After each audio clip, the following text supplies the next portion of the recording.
Forget every comforting vision you have ever been promised about death. You have learned that this world is a prison. But the most terrifying truth is this: death is not your liberation. It is merely the beginning of the final exam, a 7-stage interrogation designed to guarantee your return to the Matrix. The moment your soul leaves the body, it enters the Archon's territory, a layered gauntlet of cosmic boundaries known as the 7 heavens. These layers are patrolled by the Wardens of the Matrix, whose sole function is to strip you of your memory, assess your weaknesses, and ensure you are recycled back into the prison of the flesh. The Archons do not care about your piety. They only care about your gnosis. They will confront you with the ultimate psychological warfare. They will use your own regrets, your own fears, and your own deepest desires to ensnare you. If you fail this 7-stage exam, the soul is immediately subjected to the harvest cycle, its essence consumed and its memory wiped clean. The time to prepare the passwords and study the map of the heavens is now. This journey begins with the recognition that the 7 gates are not benevolent spheres but layers of psychic defense. The only way out is through. The soul's journey after death is not a solitary drift. It is a rapid passage through the 7 heavenly spheres, which the Gnostics exposed as the 7 layers of the archonic prison. These layers, often mistakenly worshipped as benevolent planets, are the physical manifestation of the Demiurge's rigid law and his defense against the pure light of the Pleroma. The Archons are the personalized wardens of these spheres, each assigned to neutralize a specific spiritual challenge and ensure the soul's compliance with the harvest cycle. The power of the Archons is not military, it is psychological. They have no authority over the true sovereign pneumatikos, spiritual spark. But they possess absolute control over the psyche, the soul's emotional and mental body, which they themselves helped construct from the flawed material, Heil. Their strategy is to hold up a mirror of the soul's own worst memories and passions, forcing the soul to identify with its material failures and willingly choose return. This gauntlet is built upon 7 distinct psychological tests, each corresponding to a planetary archon and a specific human vice or weakness. To gain the ultimate freedom, the soul must understand and neutralize the influence of all 7. The soul is first confronted by the lower immediate spheres of the Moon and Mercury. These archons specialize in exploiting the soul's most immediate, raw material attachments. The Archon here will project overwhelming sensory desire and existential fear, the dread of being alone in the vast cosmic void, or the intense longing for the comfort and pleasure of the physical body. The intent is to overwhelm the soul with base emotions, convincing it that happiness and stability exist only within the physical matrix. The soul then approaches the spheres of Venus and Mars. These wardens are masters of emotional warfare. The Archon of Grief, Venus, will project the collective sorrows and personal regrets of the soul's past lives, attempting to bind it with guilt, love for lost ones, and a sense of duty to return and finish unpaid debts. The Archon of Anger, Mars, will tempt the soul with righteous fury and vengeance, compelling it to re-engage with the cycle of conflict and duality. Both seek to exhaust the soul's resolve through consuming emotional loops. The middle spheres of Jupiter and Saturn enforce the cosmic bureaucracy and the illusion of fixed morality. The Archon of Jupiter attempts to ensnare the soul with spiritual pride, the notion that the soul has achieved sufficient enlightenment and can now rule over others. This traps the soul in the very hierarchy it seeks to escape. The Archon of Saturn enforces the rigid law, the belief that salvation is external and conditional, demanding complex penance or absolute submission to a fixed moral code. This confirms the Demiurge's narrative of external authority. The seventh layer, often identified with the ultimate reach of the Demiurge's fixed reality, is the sphere of ignorance and delusion. This final warden attempts to blind the soul to the existence of the Pleroma itself. It projects the most comforting lie, that the Demiurge's realm is the absolute totality of creation and that there is nothing beyond it. The soul is tempted with the illusion of final peace and resolution, ensuring that it stops its ascent just short of the boundary to true freedom. The Gnostic code of Ascent requires a precise, non-emotional confrontation with each of these wardens. The soul must be prepared not only to recognize the Archon's psychological weapon, but to assert the unwavering truth of its Gnostic origin, thereby rendering the prison gate powerless. The next steps will reveal the exact spiritual passwords required to disarm this elaborate psychic defense system. The critical instruction for the ascending soul is the application of the Gnostic code. Recognition. This code is not a set of prayers or pleas for mercy. It is the ultimate assertion of unwavering self-knowledge designed to neutralize the psychic weapons of the Archons. The soul must be prepared to recognize its true divine origin and simultaneously recognize the specific nature of the psychic entity attempting to detain it. The Archon's power over the soul is entirely based on fear and mistaken identity. They cannot harm the pneumaticos, the true spirit, but they can confuse and overwhelm the psyche, the mental and emotional body. The code of recognition serves as the definitive tool for clarifying the soul's true essence against the Archon's projected illusion. The first three layers of the archonic gauntlet are the most volatile, utilizing the rawest human passions, fear, lust, and anger. The soul must confront these wardens with precision.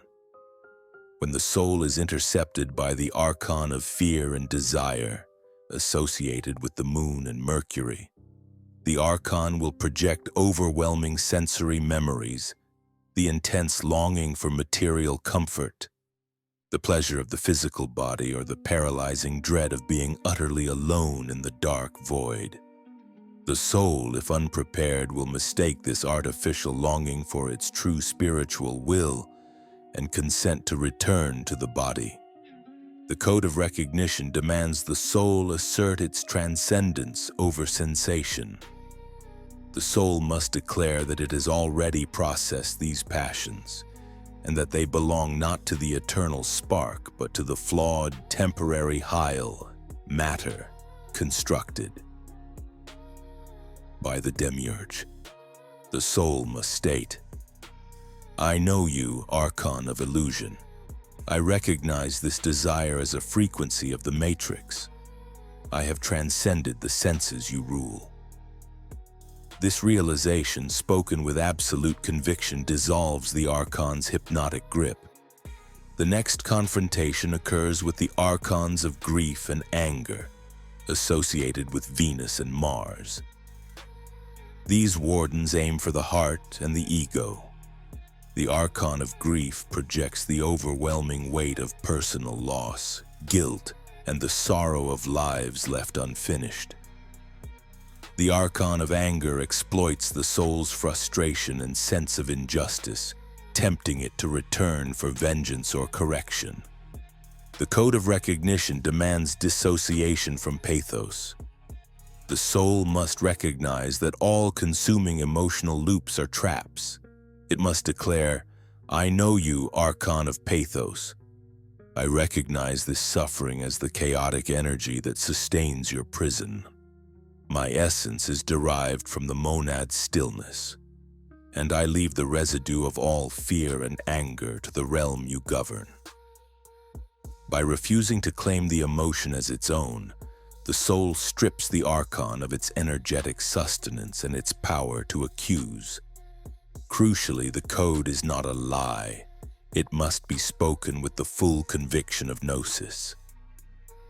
The work of recognizing these passions and separating them from the true self must begin now, while the soul is still in the body. Every time the seeker in this life overcomes self-doubt, masters a destructive passion, or chooses awareness over immediate distraction, they are effectively pre-programming the code of recognition, preparing the soul for the ultimate 7-stage exam.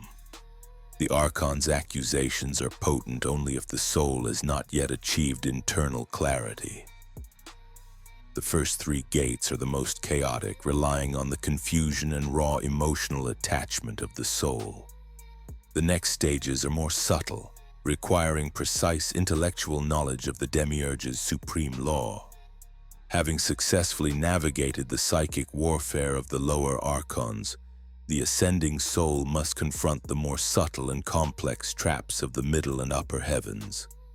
These wardens do not rely on raw passion. They enforce the illusion of ultimate authority, operating through the Demiurge's rigid concepts of law, destiny, and judgment. This phase requires intellectual precision and absolute knowledge of the Creator's inherent defect. The confrontation begins at the spheres of Jupiter and Saturn, which enforce the cosmic bureaucracy. These Archons are not grotesque demons. They are often presented as stern, majestic figures of authority, administering the Haimar Mena, the cosmic law of fate. The soul is intercepted and challenged with the ultimate question of its spiritual merit. The Archon of Jupiter attempts to ensnare the soul with spiritual pride and hierarchy. It presents the illusion of achieved enlightenment, offering the soul a position of power and command within the archonic structure, a false paradise where the soul can rule over lower beings. The intent is to bind the soul to the very system of power and control it should be escaping. The soul must recognize that any offered hierarchy is a reflection of the Demiurge's own flawed, fear-based rule. The Gnostic code demands the refusal of false authority, asserting that true power resides only in the unmediated light of the monad, not in any external title or rank within the matrix. The Archon of Saturn enforces the rigid law, the belief that salvation is external, conditional, and achieved only through rigid adherence to fixed codes. This warden attempts to trap the soul by demanding a comprehensive audit of its morality and ritualistic compliance during its life. The soul must realize that this law is a defense mechanism built by the Demiurge to impose order upon the underlying chaos of Heil, matter. The Gnostic code demands assertion of inner law, declaring that the soul is subject only to the internal self-sovereign law of Gnosis, which transcends the written, fear-based codes of the cosmos. The confrontation then moves to the higher layers, where the Archons attempt to bind the soul with destiny and judgment. They present the soul with the comprehensive record of its past actions, asserting that the soul is obligated to return to the physical plane to repay its karmic debt. This debt cycle is the central legalistic deception of the Archons. The soul must recognize the concept of karma as an archonic tax, a mechanism for recycling spiritual energy, not genuine spiritual evolution. The Gnostic code demands rejection of debt, asserting that the true cost of liberation has already been paid through the acquisition of Gnosis. The soul must declare that its consciousness is transcendent, and its actions within the flawed matrix are a product of the Archon's pre-programmed environment, not a debt owed to the Archons themselves. The only true debt is to the monad, which is repaid through return, not return to the prison. This stage requires the soul to use its knowledge of the demiurge's original flaw to disarm the law. The soul must assert that any law originating from an imperfect, ignorant creator is inherently imperfect and cannot hold jurisdiction over a fragment of the perfect source. The ultimate victory is achieved when the soul stands before the final gate and asserts its absolute autonomy, proving that it has fully separated its identity from the temporary rules and limitations of the demiurge's cosmos. The greatest secret weapon against the archonic gauntlet is not a new password, but the internal wisdom that predates the prison itself. Sophia's map. This map is not a physical scroll. It is the unspoiled fragment of divine intuition, the inherent memory of the Pleroma that resides within every soul, placed there by the sorrow and wisdom of the Aeon Sophia. The final stage of preparation before death is the conscious effort to access and calibrate this internal map, rendering the Archon's external deception inert. Sophia, having birthed the ignorant demiurge in her impulse, infused the material cosmos, Heil, with scattered sparks of her own light and regret. These sparks form the pneumaticos, the spiritual self, and contain the unconscious memory of the true home. The Archon's final, most desperate act is to erase Sophia's map by maintaining the soul's state of amnesia. They promote materialism, chaos, and doubt to keep the soul looking outward, ensuring the subtle language of intuition remains muted. The conscious calibration of Sophia's map begins with the practice of anamnesis, the act of spiritual recollection. The seeker must actively work to remember the truth of their origin, pushing back against the archonic programming that insists the soul is solely a product of Earth and the demiurge's law. This recollection requires relentless self-inquiry, meditation, and a constant refusal to accept the limitations of the physical senses. Magdalene, the earthly syzygy of the Savior, emphasized this path of inner wisdom. Her rejected gnosis was fundamentally a guide on how to trust the internal fluid voice of Sophia over the rigid, literal external law enforced by the Archons, the Petrine principle. The soul that has learned to fully trust its intuition in this life will instantly recognize the false light and the psychic avatars of the Archons in the afterlife.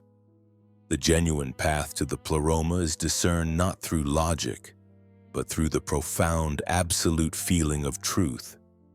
The final act of utilizing Sophia's map is achieved when the soul, facing the last gates, rejects the entire premise of the archonic universe.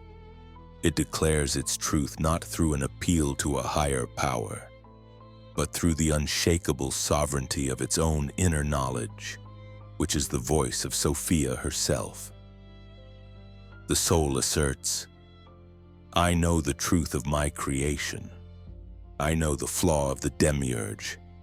My journey is not subject to your law, for the map to the Pleroma is encoded within my very being." This assertion, fueled by years of conscious spiritual practice, is the ultimate force that compels the Archons to withdraw, granting the soul passage to the true void beyond the matrix. The climax of the soul's journey is the final and absolute rejection of the false light, and the ultimate passage into the true void. This final step requires the ultimate act of courage and gnosis, for the true realm of the monad lies beyond the confines of the demiurge's known universe, in a state that the imprisoned consciousness perceives only as darkness or emptiness. The false light, the psychic lure projected by the Archons, is engineered to be irresistible. It represents the final comforting promise of resolution, forgiveness, and unconditional love, which the soul desperately craves after cycles of suffering. The soul that is prepared with Sophia's map must recognize that the familiarity of this light is the evidence of its fabrication. The true path is the refusal of seduction, the assertion of the will to remain in the perceived darkness. The true void is not a realm of punishment or negation. It is the space of absolute, unconditioned reality, the realm beyond the demiurge's dualistic cosmos, where the frequencies of the matrix hold no sway. This void is the absence of law, the absence of time, and the absence of the flawed material substance, Heil. It is, in essence, the pure, untainted energy of the Pleroma, which the physical mind perceives as darkness simply because it lacks the capacity to comprehend infinite light. The final act of the liberated soul is the assertion of absolute sovereignty. Having defeated the Archons at the 7 gates and rejected the final lure, the soul uses the gnosis acquired in life to propel itself beyond the fixed boundaries of the demiurge's creation. Soul declares its eternal nature and its return to the monad, completing the cycle of separation and reunion. This final passage is the dissolution of the psychic self, the psyche which the Archons helped construct, and the triumphant return of the true spiritual self, pneumatikos, to the timeless source. The Gnostic code of Ascent is the ultimate key to this passage. It transforms the soul's experience of death from a fearful surrender to a conscious act of transcendence. By choosing gnosis over fear, self-sovereignty over compliance, and the unknown void over the familiar false light, the seeker achieves the ultimate escape from the cycles of suffering and the tyranny of the reincarnation trap. The final freedom is earned through conscious preparation, relentless self-inquiry, and the unwavering conviction that the true spiritual home lies beyond the perceived reality.